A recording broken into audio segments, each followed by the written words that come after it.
Hey everybody, my name is Gus Khalaf. I am the Regional Maintenance Supervisor for MI7, as well as the guru for the Michigan East Division. Today, we are going to talk about caulk guns and the tools used to complete a successful and professional looking caulking job. But first, let's go over the PPE needed for this particular task. I have my thicker gloves. We have some nitrile gloves. And most importantly, we have our safety glasses. I will be impressing upon you throughout the video the importance of PPE while doing this task. Now, let's start with the caulk guns. These are the two most commonly used caulk guns.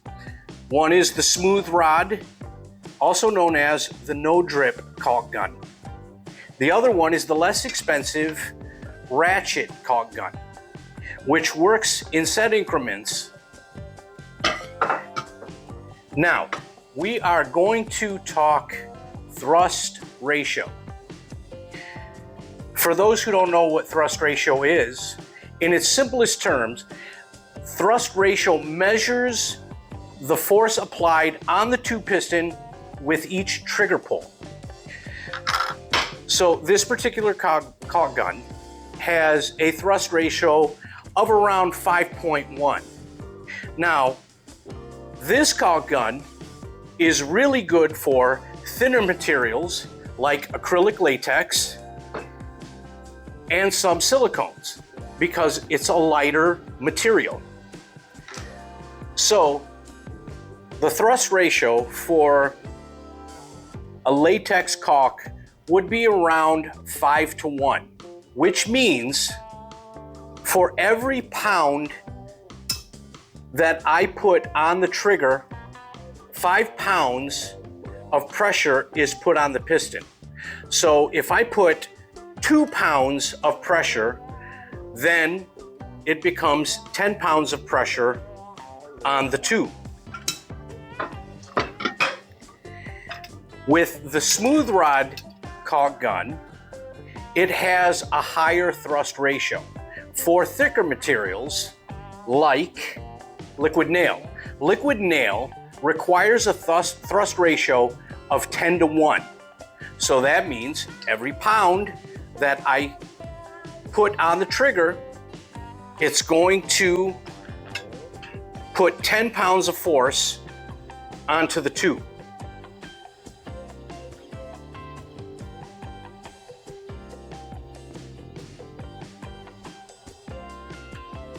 In this part of the video, I am going to show you how to properly strip out an old caulk line and apply a brand new caulk line. So, I know the table looks full, but believe me, we're going to use almost everything on this table. So, the old way of stripping out caulk was with one of these, which we will not use, or a widget. We don't use these anymore because they have the potential to scratch or gouge a surface. What we are going to use is a caulk remover, and it's made of hard plastic. Now, we're talking PPE because the edges are sharp. So, this part of the video, I am going to put my PPE on, which I'm going with the thicker gloves because if anything slips, my hands are well protected. Not so much with the nitrile gloves.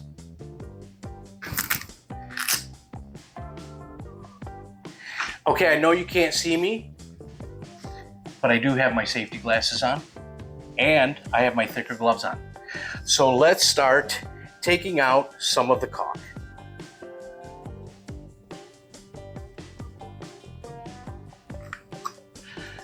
Beautiful, quick, and easy.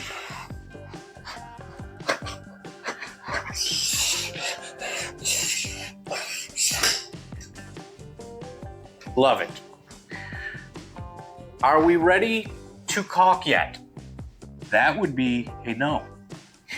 So the next step would be to clean the area.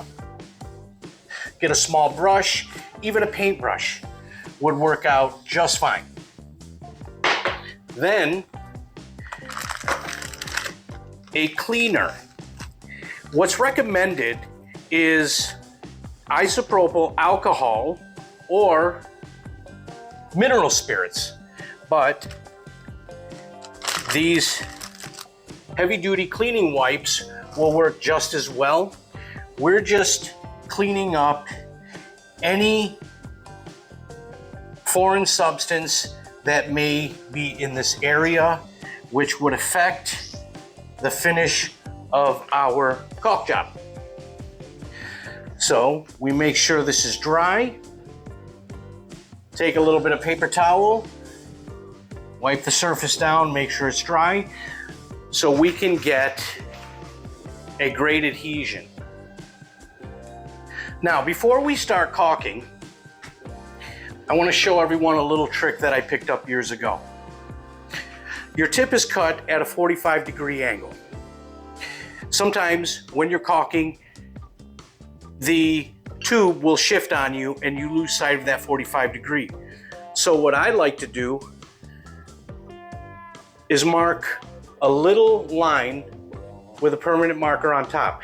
That way I always know where my 45 degree lies, which is under that line. Okay, I've got my nitrile gloves on. I've got my safety glasses on. Now we're ready to caulk. Now I'm going to place my line at a slight angle, and just remember that you want to match the speed of the material that is coming out of the gun.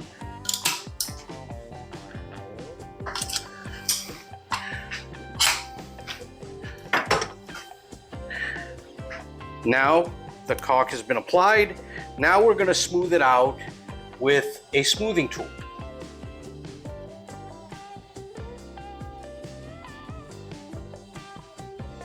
Look at that beautiful finish.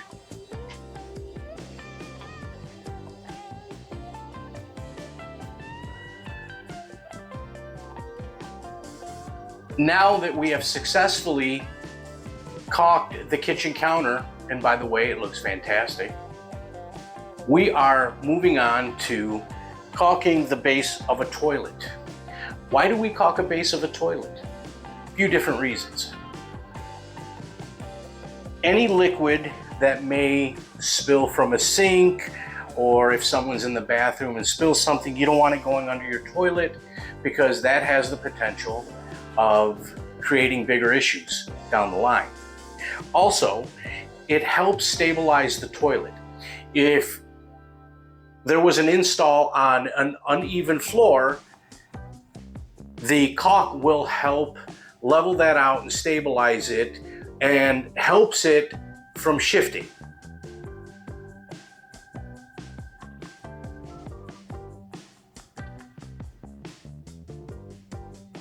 So again, I'm going to stress throughout the video, PPE. I have my safety glasses. I have my gloves. Now, we're not ready to caulk quite yet. We're going to repeat what we did on the kitchen counter. So I'm going to take my broom,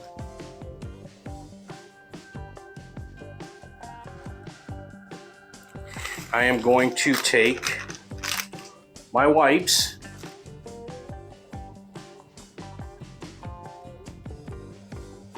quick dry with a little bit of paper towel. Now we're ready to start caulking. I mark my line right above my 45-degree angle. And again, I want to stress, you want to move as fast as the material is coming out. And now we're ready to smooth it out.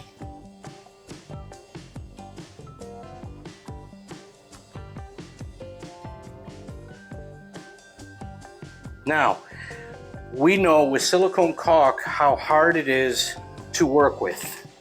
It's sticky and it gets everywhere. So, here's another trick to working with silicone. Windex. Windex chemically reacts with the silicone, which in turn makes it easy to manipulate and clean up. So you'll get a nice clean finish.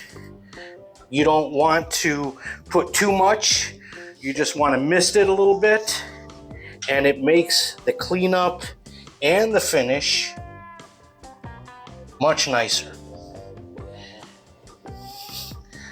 Look at that. Perfect. Now, we know how it is when we're caulking and we wipe on our jeans. Mr. Jack Schwent and I had a conversation about that just recently, where he has ruined so many pair of jeans. I think we can all relate to that. So, my advice to save jeans and a marriage: gloves, Windex for silicone. I keep some paper towel, as well as cleaning wipes. My jeans are as clean as when I started this. Okay, everyone, time for a recap. And I'm going to impress upon you one more time the importance of having the proper PPE. So once again, I had my thicker gloves.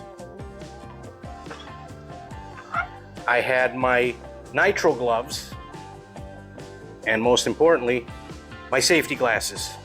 Very important. So we talked about thrust ratio in caulk guns. So let's recap really quick. Ratchet rod, good for thinner materials like latex or silicone. Smooth rod caulk gun, good for thicker materials like liquid nail, any kind of adhesive, any kind of polyurethane. Perfect for that. Smoothing tool, where you can find in any local hardware store or big box store.